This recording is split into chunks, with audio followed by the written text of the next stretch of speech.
ना चीन पाकिस्तान को लगी खबर, ना अमेरिका को लगी कोई भनक। भारत ने अफगान में एंट्री मार तालिबान पर कर डाला करोड़ों का ऐलान। बजट में तालिबान के लिए भारत का धमाकेदार ऐलान सुन अमेरिका तक हड़कंप।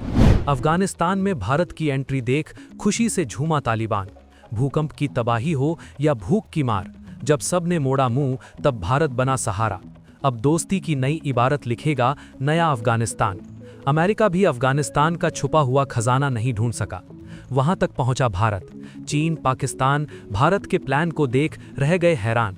जब दुनिया के तमाम देश अपनी सीमाओं को सुरक्षित करने में लगे थे और वैश्विक अर्थव्यवस्था मंदी की आहट से सहमी हुई थी, तब दिल्ली के नॉर्थ ब्लॉक में वित्त मंत्री ने एक ऐसा पन्ना पलटा जिसने काबुल से लेकर इस्लामाबाद तक हड़कंप मचा दिया है। बजट 2026 से 27 में एक ऐसा फैसला लिया गया है जिसके बारे में बड़े बड़े कूटनीतिज्ञ पंडित भी सन्न रह गए हैं। आमतौर पर बजट को सिर्फ आंकड़ों का खेल समझा जाता है, लेकिन इस बार भारत ने आंकड़ों के जरिए जियोपॉलिटिक्स का ऐसा तीर चलाया है जो सीधे निशाने पर लगा है। बात हो रही है अफगानिस्तान की, वो मुल्क जिसे दुनिया ने लगभग भुला दिया था, जिसे अराजकता के हवाले छोड़ दिया गया था। लेकिन भारत ने उस मुल्क के लिए ना सिर्फ अपना दिल खोला है बल्कि खजाना भी खोल दिया है। 150 करोड़ सुनने में शायद ये रकम किसी बड़े प्रोजेक्ट के सामने छोटी लगे, लेकिन जिस वक्त पूरी दुनिया तालिबान से दूरी बना रही थी, उस वक्त भारत का ये कदम किसी आर्थिक सर्जिकल स्ट्राइक से कम नहीं है। ये फैसला सिर्फ पैसे देने का नहीं है, बल्कि ये ऐलान है कि भारत अफगानिस्तान को किसी आर के भरोसे नहीं छोड़ेगा, ना चीन के और ना ही पाकिस्तान के। लेकिन सवाल ये है कि आखिर भारत को ऐसा क्या दिखा कि उसने अपनी विदेश नीति में इतना बड़ा यू टर्न ले लिया? क्यों तालिबान के मंत्री अब बार बार दिल्ली की दौड़ लगा रहे हैं? क्या भारत वहां कोई बड़ा खेल करने वाला है जो पाकिस्तान के अस्तित्व के लिए खतरा बन जाएगा? और सबसे बड़ा सवाल, क्या भारत अफगानिस्तान के साथ फ्री ट्रेड एग्रीमेंट जैसा कोई बड़ा समझौता करने की तैयारी में है? इन सभी सुलगते सवालों के जवाब हम आपको इस वीडियो में आगे देने वाले हैं। तो चलिए समझते हैं इस पूरी कहानी के पीछे की असली रणनीति को। हम आपको बताएंगे इस धमाकेदार खबर की पूरी कहानी। तो बने रहिएगा वीडियो पर और इस संबंध में आपके जो भी विचार हों कमेंट में लिखकर जरूर बताइएगा। तो दोस्तों, इस खबर की गहराई को समझने के लिए हमें थोड़ा पीछे जाना होगा और मौजूदा हालात को देखना होगा। वित्त वर्ष 2026 से 27 के बजट में भारत ने अफगानिस्तान के लिए 150 करोड़ रुपए आवंटित किए हैं। पिछले साल की तुलना में ये रकम कहीं ज्यादा है। लेकिन रुकिए, इसे सिर्फ एक दान या मदद समझने की गलती मत कीजिएगा। कूटनीति की दुनिया में मुफ्त में लंच नहीं मिलता। हर पैसे के पीछे एक मकसद होता है, और यहाँ मकसद साफ है, रीजनल डोमिनेंस। जब 2021 में तालिबान ने काबुल पर कब्जा किया था तो सबसे ज्यादा खुशियां रावलपिंडी और इस्लामाबाद में मनाई गई थीं। पाकिस्तान को लगा था कि अब अफगानिस्तान उसका 5वां सूबा बन जाएगा और वो भारत को वहां से हमेशा के लिए बाहर कर देगा। लेकिन आज 2026 में तस्वीर एकदम उलट चुकी है। पाकिस्तान और तालिबान के बीच आए दिन झड़पें हो रही हैं, एक दूसरे पर गोलियां चल रही हैं और रिश्ते रसातल में जा चुके हैं।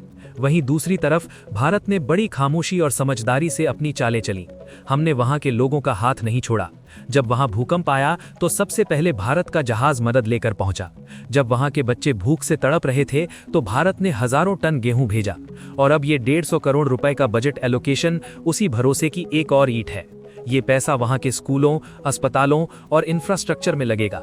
इसका सीधा असर ये होगा कि अफगानिस्तान का आम नागरिक भारत को अपना सच्चा दोस्त मानेगा और पाकिस्तान को एक मतलबी पड़ोसी। इसे कहते हैं सॉफ्ट पावर का असली इस्तेमाल। अब जरा उन मुलाकातों पर नजर डालते हैं जिन्होंने पाकिस्तान की नींद उड़ा रखी है। पिछले साल यानी 2025 में भारत और अफगानिस्तान के रिश्तों में जो गर्मी देखने को मिली वो ऐतिहासिक थी। अक्टूबर 2025 में तालिबान के विदेश मंत्री आमिर खान मुत्तकी भारत आए थे। एक वक्त था जब हम तालिबान का नाम भी नहीं लेना चाहते थे, और आज उनका विदेश मंत्री दिल्ली की सड़कों पर रणनीतिक चर्चा कर रहा है। ये बदलाव बताता है कि भारत की विदेश नीति अब आदर्शवाद से हटकर यथार्थवाद, रियलिज्म पर आ गई है। मुत्तकी का आना कोई छोटी घटना नहीं थी। इसके तुरंत बाद नवंबर में तालिबान के उद्योग और वाणिज्य मंत्री नूरुद्दीन अजीज भारत आए, और फिर दिसंबर में वहां के स्वास्थ्य मंत्री नूर जलाल जलीली ने दिल्ली का दौरा किया। 3 महीने में 3 बड़े मंत्रियों का दौरा। ये साफ संकेत है कि काबुल अब इस्लामाबाद की तरफ नहीं बल्कि नई दिल्ली की तरफ देख रहा है। इन दौरों में सिर्फ चाय नाश्ता नहीं हुआ बल्कि भविष्य के रोड मैप पर चर्चा हुई। व्यापार कैसे बढ़ाया जाए, चाबहार पोर्ट का इस्तेमाल कैसे किया जाए और कैसे अफगानिस्तान के सूखे मेवों और खनिजों को भारतीय बाजार मिले, इन सब पर गंभीर बातें हुईं। पाकिस्तान हमेशा से अफगानिस्तान को भारत से दूर रखने के लिए लैंडलॉक देश होने का फायदा उठाता रहा है, लेकिन भारत ने अपने मंत्रियों और अधिकारियों के जरिए काबुल को ये भरोसा दिला दिया है कि हमारे पास और भी रास्ते हैं। और दोस्तों, जो सबसे बड़ा धमाका हुआ है वो है एक नियुक्ति। 2025 में एक ऐसा फैसला लिया गया जिसने कूटनीतिक हलकों में खलबली मचा दी। तालिबान ने भारत में अपना पहला आधिकारिक प्रतिनिधि नियुक्त किया, नूर अहमद नूर। इसे आप अफगानिस्तान की तरफ से भारत में पहली राजनयिक पोस्टिंग मान सकते हैं। जब कोई देश अपना दूत भेजता है तो इसका मतलब होता है कि वो उस रिश्ते को मान्यता दे रहा है। नूर अहमद नूर की नियुक्ति का मतलब है कि अब भारत और अफगानिस्तान के बीच बात करने के लिए किसी बिचौलिए जैसे कतर या अमेरिका की जरूरत नहीं है। अब सीधी बात होगी, आमने सामने बात होगी। पाकिस्तान के लिए ये किसी बुरे सपने से कम नहीं है, क्योंकि वो हमेशा से चाहता था कि दुनिया अफगानिस्तान से बात करने के लिए उसका सहारा ले। वो खुद को गेटकीपर समझता था, लेकिन भारत ने उस गेटकीपर को ही बेरोजगार कर दिया है। अब काबुल की फाइलें सीधे साउथ ब्लॉक में खुलती हैं। ये भारत की स्ट्रैटेजिक जीत है। सोचिए, जिस तालिबान को पाकिस्तान ने पाला पोसा, आज वही तालिबान भारत के साथ अपने दूत साझा कर रहा है।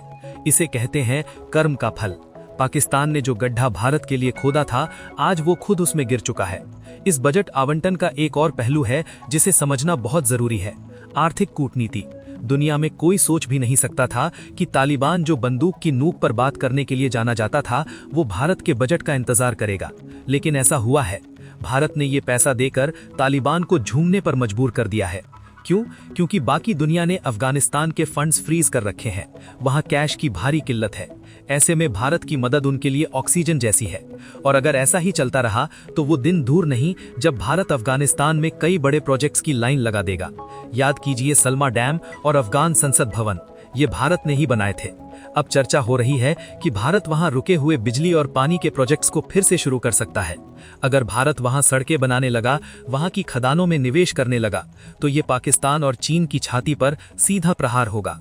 चीन वहां तांबा और लिथियम ढूंढ रहा है, लेकिन अफगानी लोग चीनियों पर भरोसा नहीं करते। उन्हें लगता है कि चीन उन्हें कर्ज के जाल में फंसा लेगा। वही भारत की छवि एक विकास भागीदार, डेवलपमेंट पार्टनर की है। ये साख रातों रात नहीं बनती, इसे बनाने में दशकों लगते हैं, और भारत ने वो कर दिखाया है। अब जरा भविष्य की संभावनाओं पर बात करते हैं। जिस तरह से भारत पूरी दुनिया के साथ free trade agreement FTA sign कर रहा है, चाहे वो UAE हो, ऑस्ट्रेलिया हो या UK, विशेषज्ञ मान रहे हैं कि हो सकता है आने वाले वक्त में भारत अफगानिस्तान के साथ भी ऐसी ही कोई प्रेफरेंशियल ट्रेड डील कर ले। अगर ऐसा होता है तो ये वो काम होगा जो अमेरिका 20 साल वहां रहकर भी नहीं कर पाया। अफगानिस्तान के पास बेहतरीन क्वालिटी के ड्राई फ्रूट्स, केसर और ताज़े फल हैं। भारत इनके लिए एक बहुत बड़ा बाजार है। अगर इन चीज़ों पर कस्टम ड्यूटी कम हो जाए या खत्म हो जाए तो अफगानिस्तान की अर्थव्यवस्था खड़ी हो जाएगी, और बदले में भारत को वहां के बाजारों में अपना सामान बेचने का मौका मिलेगा।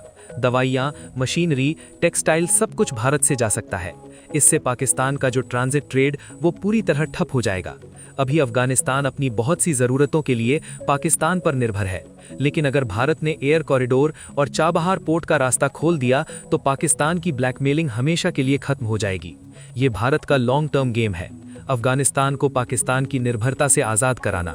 लेकिन ये सब इतना आसान भी नहीं है। चुनौतियां भी कम नहीं है। सुरक्षा एक बड़ा मुद्दा है।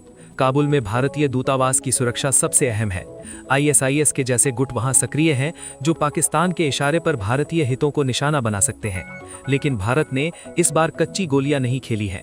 रिपोर्ट्स बताती हैं कि भारत ने तालिबान के साथ सुरक्षा को लेकर भी सख्त बातचीत की है।